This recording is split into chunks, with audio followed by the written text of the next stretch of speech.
जैसे ये नहीं नहीं मतलब नहीं भैया मुझे अपनी बात कहने सर मुझे अपनी बात कहने नहीं सवाल सर जल्दी से। मेरा ये कहना है कि नहीं किसी भी सेकुलर, देखिए प्लीज मुमताज जी, किसी भी सेकुलर कंट्री में नियम सबके लिए बराबर होने चाहिए। ये नहीं हो सकता कि हिंदू आर्टिकल 30 बिल्कुल नहीं होना चाहिए था, और मैं खुद कहता हूं कि ऑब्जेक्टिव ढंग से दिया जाए।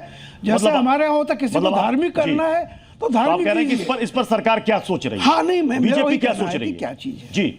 मैं बहुत अच्छी बात आपने कही। मैं एक बात पूछना चाहता हूं, जब से देश आज़ाद हुआ, आज़ादी के बाद जिस तरीके की सरकार हमारे देश में रही, फिर वो मतलब कहेंगे लोग के पॉलिटिकल बात कर रहा है, जो सरकार रही उस सरकार के आप इतिहास उठा के देख लीजिए कि उसने क्या क्या क्या क्या क्या क्या किया।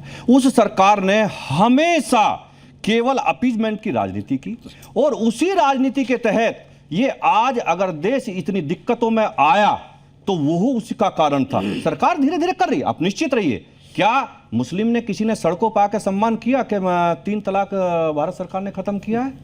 क्या किसी ने सम्मान किया कि 370 हटाइए? बवाल करने का काम तो किया।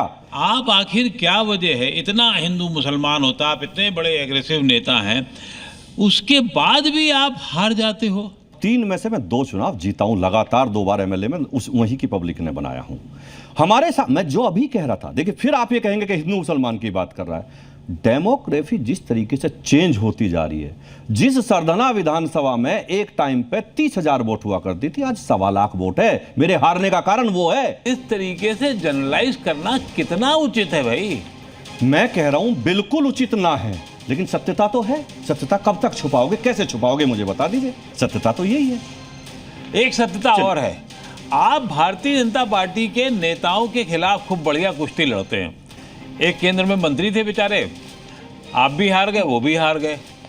उनको कुछ मिलने वाला था कॉन्स्टिट्यूशन क्लब के चुनाव में, उसमें भी आप कुश्ती करने लगे। आखिर क्या दोस्ती यारी है आप दोनों लोगों की? आप कॉन्स्टिट्यूशनल क्लब के चुनाव को पार्टी से क्यों जोड़ रहे हैं? वो एक जनरल छोटे से क्लब का चुनाव था, और उसमें कहाँ आप अरे आप चलिए वो छोड़ भी दीजिए। अब आज की कचहरी में दोनों लड़ने हैं बालियान के खिलाफ क्यों इतने बयान देते रहे? मैं बालियान मेरे मित्र हैं ना, मैं कभी बालियान के खिलाफ था ना हूं ये, लेकिन रूडी कौन है? वो भी भाजपा के हैं। तो अगर वोट दी है तो दोनों पार्टी के थे।